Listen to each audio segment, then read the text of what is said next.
உங்கள் favourite TV ஷோக்களை இனி miss பண்ண தேவையில்லை. ZEE5 இல் முற்றிலும் இலவசமாக காணுங்கள். இங்கேயும் எப்பொழுதும். ரொம்ப நன்றி.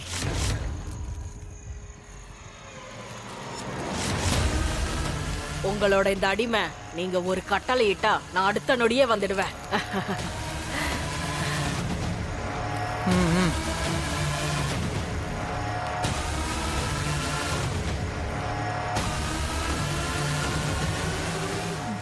யாருக்குமே ஒரு விஷயம் தெரியாது. நல்லவங்களாவே வாழ்றது வேற, நல்லவங்களா நடிக்கிறது வேற. இதுல நான் ரெண்டாவது ரகம். இப்ப ஒரே நொடியில நான் உன்னை எல்லார் பார்வையிலையும் கெட்டவளாக்கிட்டேன். நான் மட்டும் என்ன பண்ண முடியும் ராதா? நீயேதான் உனக்கு இவ்ளோ பெரிய குழிய வெட்டிக்கிட்ட.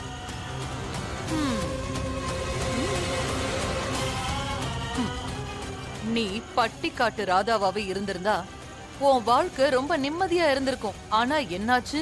நீ உளவு பார்க்க ஆரம்பிச்சுட்ட. இப்ப அதுக்கான பலனை நீ அனுபவிச்சுதானே ஆகணும். தண்டனை உனக்கு நிச்சயமா கிடைச்சே தீரும் ராதா. தாமினியோட நிலைமை எப்படியாச்சோ அதே மாதிரிதான் உனக்கும் நிலைமை ஏற்படும். துளசியோட மரணத்துக்கு அப்புறமா நான் தாமினிக்கும் மோகனுக்கும் நிச்சயம் பண்ணி வச்சேன். அவ காதல நிறைவேற்றி வைக்கவும் நான் முயற்சி பண்ணேன். ஆனா அந்த தாமினி ஏன் தலைமையிலேயே ஏறி உட்காந்து ஆட்டம் காட்ட ஆரம்பிச்சிட்டா. ராதா மோகனுக்கு நிச்சயதார்த்தம் கண்டிப்பா நடக்கும். ஆனா அது என் பொணத்துக்கு முன்னாடி. அவ என்னையே மிரட்ட ஆரம்பிச்சிட்டா. இன்னைக்கு மட்டும் எனக்கு மோகனுக்கு கல்யாணம் நடக்கலனா அப்புறம் கண்டிப்பா நான் இந்த நெருப்பிலே குதிச்சு செத்து போயிடுவேன். என்னைக்கு தாமினி என்ன கூப்பிட்டு வச்சு மிரட்டினாலோ அன்னைக்கு நான் முடிவு பண்ணிட்டேன். வாழ்க்கையில மறக்க முடியாத அளவுக்கு அவளோட நிலைமைய படுமோசமாக்கணும்னு.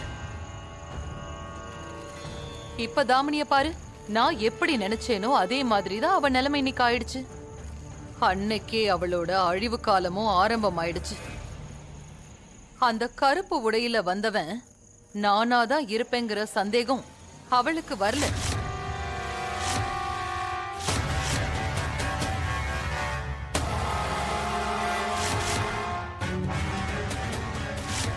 இந்த தாமினி இருக்காளே, தன்னை பெரிய சாமர்த்தியசாலின்னு நினைச்சிட்டு இருக்கா. அதான் அவளுடைய எல்லா ரகசியத்தையும் ராதா முன்னாடி நான் கொண்டு வந்துட்டேன். நீங்க தற்கொலை பண்ணிக்கல, அப்ப உங்களை கொலை பண்ணது யாரு? இந்த 6 மாசத்துல இந்த ரகசியத்தையும் நான் கண்டுபிடிக்கணும். அதுக்கப்புறமா ராதாவுக்கு இந்த வீட்டுல நான் இடம் கொடுக்க ஆரம்பிச்சேன். உனக்கும் மோகனுக்கும் கல்யாணம் ஆயிடுச்சு. அதனால இந்த குடும்பத்தோட மருமகங்கிற முறையில இந்த வீட்டோட கொத்து சாவிய உன் கையில கொடுக்கறேன்.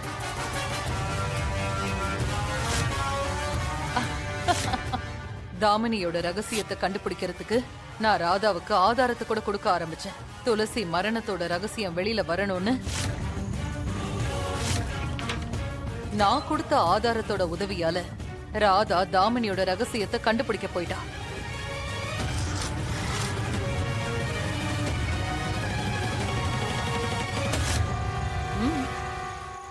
அக்கா, இந்த தேதி நவம்பர் 13. இது நீங்க இறந்து போன தேதி இல்ல? தாமினி அக்கா, நீங்க செத்து போன அன்னைக்கு இவ்ளோ பணத்தை எடுத்திருக்காங்க. அப்ப அவங்களுக்கும் உங்க மரணத்துக்கும் நிச்சயம் சம்பந்தம் இருக்கணும். நான் எதுக்காக அப்படியெல்லாம் பண்ணேன்? தாமினி துளசிய கொன்ன குற்றத்துக்காக ஜெயிலுக்கு போயிடுவா, எங்க குடும்பத்துல இருந்தும் நிரந்தரமா ஒரேடியா போயிடுவான்னுதான். அப்புறம் ராதா, அவ ஒருத்தி. ராதாவை இந்த வீட்டு மருமகளா நான் ஏத்துக்கிட்டதுக்கு காரணமே அவ ஒரு சாதாரண பட்டிக்காட்டு பொண்ணு. ரொம்ப எளிமையானவ, என் பேச்சு கேட்டுட்டு ஒழுங்கா இருப்பா, எனக்கு எதிரா குரல் எழுப்ப மாட்டான்னு நினைச்சேன். சொல்லு ராதா, மோகனை நீ காதலிக்கிறல்ல? ஆமா. நீங்க யாரும் எதுவும் பேசக்கூடாது. ராதா தான் இந்த குடும்பத்தோட மருமக. அதனால எல்லா சடங்கு சம்பிரதாயங்களும் நடக்கும். இத பாரு ராதா, அடுத்த 6 மாசம் வரைக்கும் நீ இந்த குடும்பத்தோட மருமகளா தான் இருப்ப. ஆனா ராதா இவ்ளோ பெரிய புத்திசாலியா இருப்பான்னு நான் நினைச்சு கூட பார்க்கல. தாமினியுடைய ரகசியத்தை வெளியில கொண்டு வரும்போது அவ ஏன் ரகசியத்தையும் தோண்ட ஆரம்பிச்சிட்டா. நீங்க தாமினி கிட்ட எதுக்காக அந்த பாட நாடகத்தை பண்ணீங்க? அந்த மாதிரி எல்லாம் நான் எதுவுமே பண்ணல. துளசி அக்காவோட போட்டோல கிடைச்ச இந்த துணி, உங்க கையில இருக்க அந்த கட்டு, ரெண்டும் ஒரே மாதிரி தானே இருக்குமா? ரொம்பவே எல்லை மீறி போயிட்டா அந்த ராதா.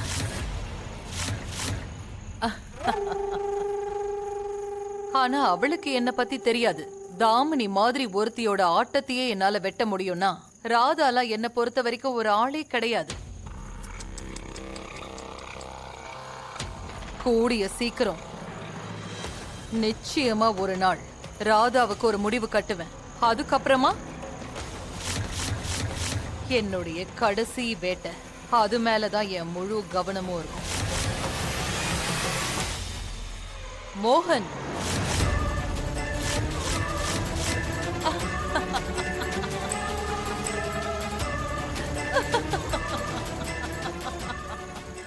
மோகன், மோகன், மோகன்.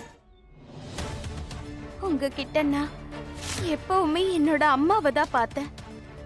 ஆனா மனசுக்குள்ள ஒரே வருத்தம் தான் எனக்கு. எங்க அம்மாவுக்கு என்னால பெரிய சேவை செய்ய முடியல. இதுக்கு மேல உனக்கு என்ன வேணும்?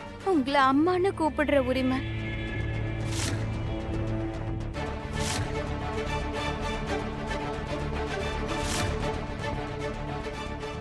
ராதா நான் தான் அந்த மந்திரவாதின்னு நினைக்கிறா.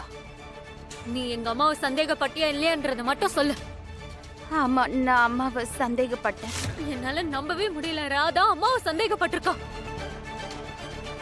ஒரு பக்கம் அம்மா மேல அவ்வளவு மரியாதை வச்சிருக்கா, அவங்க மேல அவ்வளவு அக்கறை காட்டுறா. இன்னொரு பக்கம் இப்படி இருக்கா. இங்க பாரு கீர்த்தி, இன்னுமா உனக்கு புரியல? இது எல்லாமே அந்த ராதாவோட கேவலமான நாடகம். உங்க எல்லாரோட பார்வையிலையும் அவளை நல்லவளா காட்டிக்கிட்டு மோகனனை கல்யாணம் பண்ணிக்கிறதுக்கு.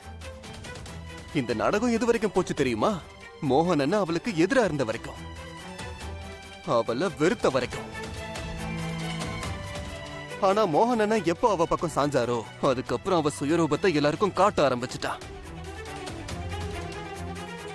மாம் மேல மட்டும்தான் இன்னைக்கு பழி போட்டிருக்கா. நாளைக்கு நம்ம யார் மேல வேணாலும் அவ பழி போடலாம். எனக்கு என்னவோ அந்த ராதா சூழ்ச்சி பண்ணி பெரிய பிளான் ஏதாச்சும் வச்சிருப்பாளோன்னு தோணுது. கூடிய சீக்கிரம் பாரு, அவ சூழ்ச்சிக்கு நம்ம எல்லாரும் பலியாக போறோம். நான் முத நாள்ல இருந்து அந்த ராதா சரியில்லைன்னு சொல்லிக்கிட்டே இருந்தேன். ஆனா நான் சொன்னதை யாருமே கேட்கல. இப்போ இன்னும் என்னால அனுபவிக்க வேண்டியது இருக்கும் தெரியல. என்னால என் கண்ணையே நம்ப முடியல. ராதா எப்படி இப்படி ஒரு காரியத்தை பண்ணா? எப்படி அத்தம்மாவை சந்தேகப்படுவா? ஜீ5 ஆப்பை டவுன்லோட் செய்து அனைத்து எபிசோடுகளையும் இலவசமாக பாருங்க.